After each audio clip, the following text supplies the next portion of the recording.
নমস্কাৰ বন্ধুসকল, বৰ্তমান চলি আছে বাৰিষা কাল আৰু এই বাৰিষা কালত ঘৰৰ চৌপাশে থকা গছ লতা এইবোৰ লহপহকৈ বাঢ়ি আহিছে, জংঘলৰ নিচিনা হৈ গৈছে প্ৰায়। তো মই আজি গছ গছনি এইবোৰ মাজতে মই বিচাৰি আছোঁ কিবা অকণমান ভাল ফুলৰ পুলি বা কিবা তেনেকুৱা অৰ্নামেণ্টেল প্লেণ্ট এইবিলাক কিবা পাওঁ নেকি মই আজি বিচাৰি আছোঁ। বৰষুণৰ বতৰত এনেকৈ নিজে নিজে বহুত গজি উঠে। এয়া মই প্ৰথমতে পালোঁ মানি প্লাণ্ট এডাল পালোঁ, মানি প্লাণ্টৰ সৰু পুলি এটা পালোঁ। এয়া প্ৰথমতে পুলিটো উঠাই ল'ম, শিপাৰ সৈতে উঠাব লাগিব আৰু তাৰপিছত বেলেগ টাবত ভালদৰে ৰুই দিম। পুলিটো একদম ভালদৰে উঠি আহিছে, এই শিপাবোৰ আছে। আৰু এটা পুলি পাইছোঁ, অপৰাজিতা ফুলৰ পুলি, খুব ধুনীয়া লাগে অপৰাজিতা ফুল।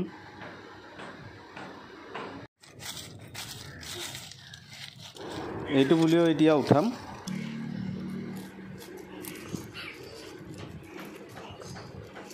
শিপাবোৰ নিচিঙাকৈ উঠাব পাৰিলে ভাল।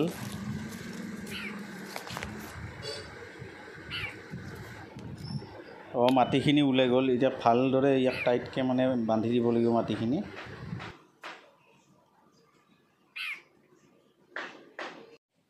তো বন্ধুসকল, এইকেইটা পুলিয়ে পালোঁ আজি।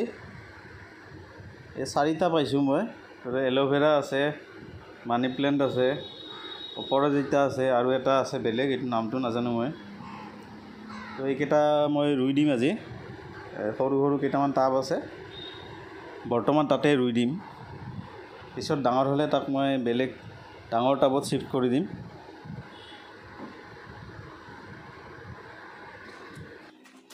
মাটিখিনি মই আগতে ৰেডি কৰি থৈছোঁ, গোবৰ সাৰ এইবিলাক মিক্স কৰি মাটিখিনি ৰেডি কৰি থোৱা আছে। এতিয়া জাষ্ট ৰুই দিলে হ'ল।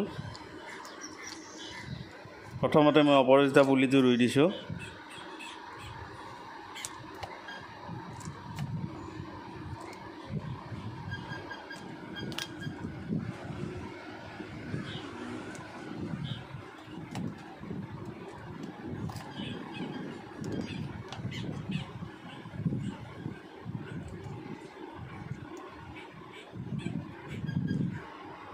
অপৰাজিতাটো হৈ গ'ল ৰোৱা। এতিয়া মানি প্লাণ্টৰ পুলিটো ৰুই দিম।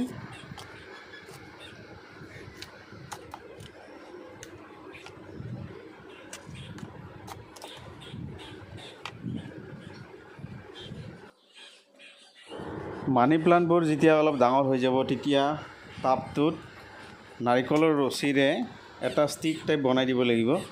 তেতিয়া সি তাতে বগাই যাব, সুবিধা হ'ব আৰু বৰ ধুনীয়া দেখি। তো সেনেকৈ কিনিবও পায়, কিন্তু ঘৰতো বনাই ল'ব পাৰি নাৰিকলৰ ৰছীৰে। এনেধৰণে যদি আপোনালোকেও ঘৰৰ চৌপাশে বিচাৰে, তেনেহ'লে কিবা নহয় কিবা গছৰ পুলি পাবই। হয়তো ফল গছৰ পুলি পাব পাৰে, নহ'লে ফুলৰ পুলি হ'লেও পাবই কিবা নহয় কিবা। তো এনেকৈ বিচাৰি মাজে মাজে নাৰ্চাৰীৰ পৰা নানাকেও ৰুব পৰা যায়।